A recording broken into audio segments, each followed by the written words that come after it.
നമസ്കാരം. ഞാൻ അഡ്വക്കേറ്റ് ശൈലാറാണി. കുടുംബ കോടതിയിൽ വരുന്ന ഒരു കേസാണ്, ഡിവോഴ്സിനോടൊപ്പം തന്നെ വരുന്ന കേസാണ് recovery of gold ornaments and money എന്ന് പറഞ്ഞിട്ട്. അത് കേസ് നടത്തിയിട്ടുള്ളവർക്ക് മനസ്സിലാവും, എപ്പോഴും ഡിവോഴ്സ് കേസിന് സപ്പോർട്ടീവ് ആയിട്ടുള്ളൊരു അഡീഷണൽ കേസാണ് recovery of gold ornaments and money എന്ന് പറഞ്ഞിട്ട്.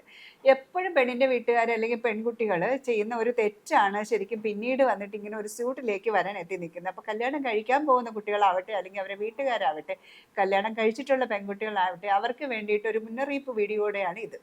എങ്ങനെയാന്ന് വെച്ചാൽ, recovery of gold ornaments and money എന്ന് പറയുന്നത് കല്യാണ സമയത്ത് കിട്ടിയ സ്വർണവും പണവും ഈ പെൺകുട്ടികൾ ഭർത്താവിൻ്റെ വീട്ടുകാർക്ക് ഏൽപ്പിച്ചിട്ടുണ്ടാവും. ഭർത്താവിൻ്റെ വീട്ടുകാർ അതിന് അവരുടെ ലോക്കറിലോ അല്ലെങ്കിൽ അവരുടെ കൈവശമോ വെച്ചിട്ടുണ്ടായിട്ട് അവസാനം ഒരു ഡിവോഴ്സ് പ്രോസസ് എന്ന് വെച്ച് കഴിഞ്ഞാൽ, ഡിവോഴ്സ് ഒരു കല്യാണവും ഡിവോഴ്സിലേക്ക് എത്തണമെന്ന് വിചാരിച്ചിട്ടല്ല കല്യാണം കഴിക്കേണ്ടത്. പക്ഷെ ഒരു പോയിന്റ് ഓഫ് ഒരു കുറച്ച് കഴിയുമ്പോഴേക്ക് കുടുംബ ബന്ധങ്ങളിൽ താളപ്പിഴകൾ വരും. അതൊരു ഡിവോഴ്സിലേക്ക് എത്തുമ്പോൾ ഈ സ്വർണവും പണവും അവർ തിരികെ തരാതിരിക്കുമ്പോഴേക്കും വരുന്ന സ്യൂട്ടാണ് recovery of gold ornaments and money എന്ന് പറയുന്നത്. അപ്പോൾ കോടതി എപ്പോഴും നോക്കുന്നത് എവിഡൻസിന്റെ പുറത്താണല്ലോ. അപ്പോൾ എവിഡൻസ് കൊടുക്കുന്ന സമയത്ത് നമ്മളുടെ ബർഡൻ ഓഫ് പ്രൂഫ് എന്ന് പറയുന്നത് പെറ്റീഷണർക്കാണ്. ആരാണോ കേസ് ഫയൽ ചെയ്തിരിക്കുന്നത് ആ വ്യക്തിയാണ് അവരുടെ കേസ് വിജയിപ്പിക്കേണ്ടത് അല്ലെങ്കിൽ എവിഡൻസ് സപ്പോർട്ടായിട്ട് കൊടുക്കേണ്ടത്.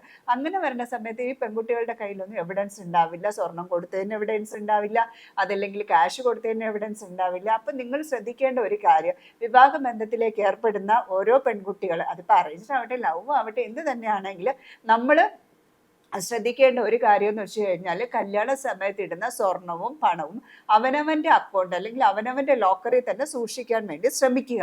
അതല്ലാതെ ഇൻ കേസ് അവരുടെ കയ്യിലേക്ക് കൊടുക്കേണ്ടി വരികയാണെങ്കിൽ അതിന് ക്ലിയർ ആയിട്ടുള്ളൊരു എവിഡൻസ് ഉണ്ടാക്കുക. ഇപ്പം നമ്മൾ റിക്കവറി സ്യൂട്ട് കോടതിയിൽ വരുന്ന സമയത്ത് എവിഡൻസ് എന്ന് കാണിക്കുന്നതെന്ന് വെച്ച് കഴിഞ്ഞാൽ, സ്വർണം വാങ്ങിയ ബില്ല് കാണിക്കും, കല്യാണ സമയത്ത് ഇട്ടിരിക്കുന്ന ഫോട്ടോസും കാര്യങ്ങളൊക്കെ കാണിക്കും, അല്ലെങ്കിൽ ഏതെങ്കിലും രീതിയിൽ അവരുടെ പേരിൽ ലോക്കർ ഓപ്പൺ ചെയ്തിട്ടുണ്ടെങ്കിൽ അങ്ങനെ സപ്പോർട്ടീവായിട്ടുള്ള കുറച്ച് എവിഡൻസ് കാണിക്കും. അപ്പം നമ്മൾ കല്യാണത്തിന് വേണ്ട പെൺകുട്ടികളുടെ കല്യാണ സമയത്ത് മേടിച്ചിട്ടുള്ള ഗോൾഡിന്റെ ബില്ലുകളെല്ലാം സൂക്ഷിച്ച് വയ്ക്കുക. അതേപോലെ മണിയാണ് നിങ്ങൾ കൊടുക്കാനുണ്ട്, അവർ ഒരിക്കലും അംഗീകരിക്കപ്പെടുന്നതല്ല കേട്ടോ. അത് കാരണം ഞാൻ ഇതിനെ ഒരിക്കലും പ്രൊമോട്ട് ചെയ്യണമെന്ന് വിചാരിക്കരുത്. എനിക്ക് ഏറ്റവും വ്യക്തിപരമായിട്ട് ഇഷ്ടമില്ലാത്തത്, നിയമപരമായിട്ട് അതിനെതിരെ നിൽക്കുന്ന ആളുമാണ് ഡൗറി. എങ്കിൽ പോലും പിള്ളേരോടുള്ള ഭയങ്കര സ്നേഹം കാരണം മക്കൾക്ക് വേണ്ടിയിട്ട്, പെമ്മക്കൾക്ക് വേണ്ടിയിട്ട് അപ്പനും അമ്മയും കൊടുക്കുന്നതാണല്ലോ. ഇത് വിവാഹ പാരിതോഷികം എന്നാണ് നമ്മൾ നിയമത്തിന്റെ പെറ്റീഷനിൽ എഴുതുന്നത്. എന്ത് തന്നെയാണെങ്കിൽ നിങ്ങൾ കൊടുക്കാൻ ഒരു 10 ലക്ഷം രൂപ മോൾക്ക് കൊടുക്കാൻ ഉദ്ദേശിക്കുന്നുണ്ട് എങ്കിൽ ദയവ് ചെയ്ത് അത് അവളുടെ അക്കൗണ്ടിലേക്ക് ഇടുക.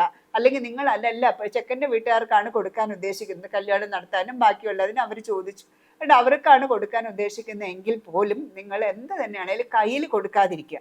കയ്യിൽ കൊടുക്കുന്ന കാശ് നമുക്ക് തിരിച്ചെടുക്കാൻ ഭയങ്കര ബുദ്ധിമുട്ടായിരിക്കും. മിക്കവാറും എനിക്ക് തോന്നുന്നു മുസ്ലിം കമ്മ്യൂണിറ്റിയിലാണ് ഏറ്റവും കൂടുതൽ നടത്തുന്നത് അച്ചാനും വയ്പ്പൊന്നും അങ്ങനെ എന്തോ ആണ് അവർ ആ പേര് പറയുന്നത്.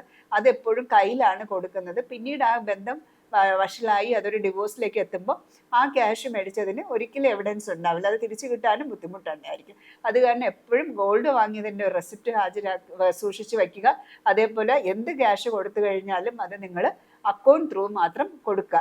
ദയവ് ചെയ്ത് കൊടുക്കാതിരിക്കുക. കുട്ടികൾക്ക് എന്തെങ്കിലും ഉണ്ടെങ്കിൽ ആ പെൺകുട്ടികൾക്ക് തന്നെ അവരുടെ അക്കൗണ്ടിൽ അവരുടെ തന്നെ 18 വയസ്സ് കഴിഞ്ഞിട്ടാണല്ലോ എന്തായാലും പെൺകുട്ടികളെ കല്യാണം കഴിപ്പിക്കുന്നത്. അപ്പോൾ ഫിനാൻഷ്യലി എല്ലാം അവരെ സപ്പോർട്ട് ചെയ്യുന്ന രീതിയിൽ അവരുടെ പേരിലേക്ക് ഒരു ലോക്കർ ഓപ്പൺ ചെയ്ത് സ്വർണ്ണം എല്ലാം അതിനകത്ത് വെക്കാൻ വേണ്ടിയിട്ട് കൊടുക്കുക. ദയവ് ചെയ്ത് ഇൻലോസിൻ്റെ കയ്യിൽ കൊടുക്കരുത്. അത് പിന്നീട് നിങ്ങൾക്ക് ഫ്യൂച്ചറിൽ ഭയങ്കര പ്രോബ്ലത്തിലേക്ക് എത്തും. നന്ദി, നമസ്കാരം.